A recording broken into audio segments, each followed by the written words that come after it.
ऐगिरि नन्दिनि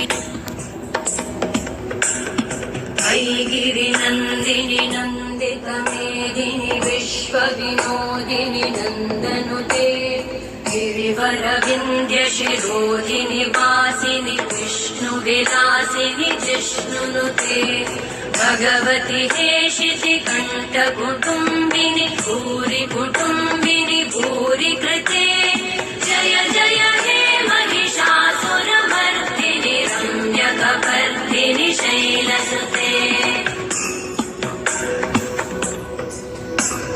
सुरवरवर्षिणि दुर्धरधर्षिणि दुर्मुखवर्षिणि हर्षरते त्रिभुवनपोषिणि शङ्करतोषिणि कल्मषपोषिणि घोषरते।